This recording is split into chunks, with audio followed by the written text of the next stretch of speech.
ভাজা ভেটকি, আনবে কটকি জুতো, মটকিতে ঘি এনো, জলপাইগুড়ি থেকে এনো কই জিওনো।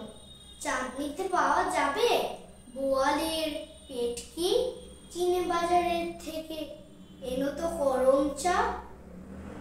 কাঁকড়ার ডিম চাই, চাই যে গরম চা।